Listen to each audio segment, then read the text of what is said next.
Hello friends! It's a beautiful morning here, even though we've been experiencing some June gloom in April. But I wanted to show you a few new things in my garden. I have been a busy bee, but I have also been trying to hurt myself. Oh, my back is crazy. But I've got some new things I wanted to show you that I went to the garden store and I just couldn't resist. First, I want to show you my new cucumber setup. I have had them in the flatbed garden. I've had them on a vertical trellis, but here I have them sort of in a side yard with a canted trellis, and I'm just going to see how they do. They don't get sun 100% of the day, so I'm not sure, but I'm excited to try it out. This is a little sort of hidden corner of the garden next to the shed, and it's right where my vegetable garden is. It was filled with weeds yesterday. It was making me crazy. So I thought, I'm just gonna try to put something in there that will be attractive. So I got this ground cover. It's called Stone Crop. Isn't it darling? It looks like little roses. So I'm hoping that it will spread and actually do what it says it's going to do, which is be a ground cover. This is a new little succulent I decided to put in this pot. This pot doesn't get any water unless it gets some sort of errant water from the veg garden. And my granddaughters like to put rocks in it. So I thought maybe if I put a plant in it, they'll get that it shouldn't have rocks.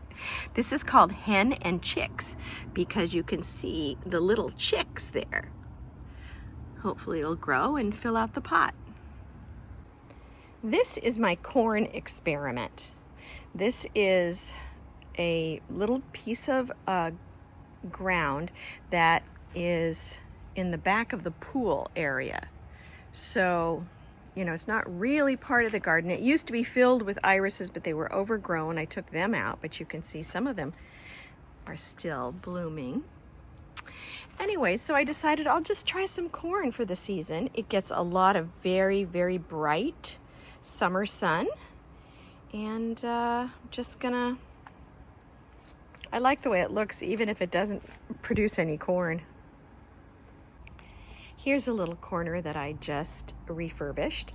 It used to have the ornamental kale, which was beautiful for a very long time, but its season had gone.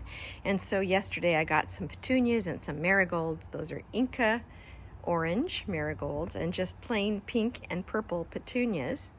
Now, the petunias are not proven winners, so I'm not sure. Those are the hardiest kind, the best kind of petunias. I'm not sure how long those will last. And the marigolds are quite lovely now. But I also bought this little tiny bird. Isn't he the cutest? I thought he'd be such a little pop of color in the bird bath. So I'm very happy about this, although last night I left my sneakers out that I was working in, and I see that a snail crawled over them. And now that I'm looking at the petunias, I can see a few little bites. So I've got to get some Snarl right away. This is a plant that is not new to the garden, but new to this space in the garden. It's called a three-cornered leek, and it's actually a wild flower that can be used in cooking. And it has these lovely little flowers. It's called three-cornered because the stem actually is triangular. I don't know if you can see the texture. It's a triangular stem.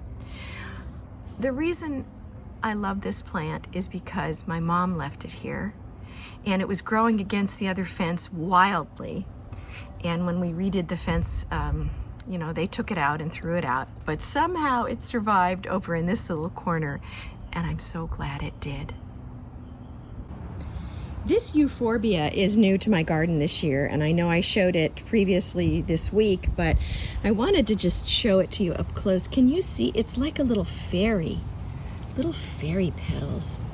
I can tell it's going to get large fast, so I'm going to have to trim it, but I'm very happy with it. These little guys just showed up. Literally last week they just showed up, and I'm almost positive they're Easter lilies. I must have planted this here ages ago and didn't know about it. So I'm excited to see how they turn out. And this is a pot that I just planted by my front door. It has the bubble gum pink supertunias from Proven Winners. Those are the very hardy ones. I'm expecting those to do well. And then it has also from Proven Winners super bells called Holy Cow. I don't know why they're called Holy Cow. The little pink ones, Calibrachoa. I'm excited to see all the new things come up in my garden. I'm going to plant some zinnia seeds today, but I have to say, and I'll do this in another video, I am fighting the fight already with the bugs. So snails were a big problem, I could tell. This morning, as I told you, there was one crawling, that I could see a snail trail on my shoe. 2, I'm having mildew on my roses already. So I sprayed them last night, but that worries me. And then, you know, there's always the little ones that want to just chew on the petunias. Not snails necessarily, but other kinds of buggies. So I use Jack's Dead Bug. Let's see how that works. I'm using something else on my roses, but fingers crossed for a happy spring.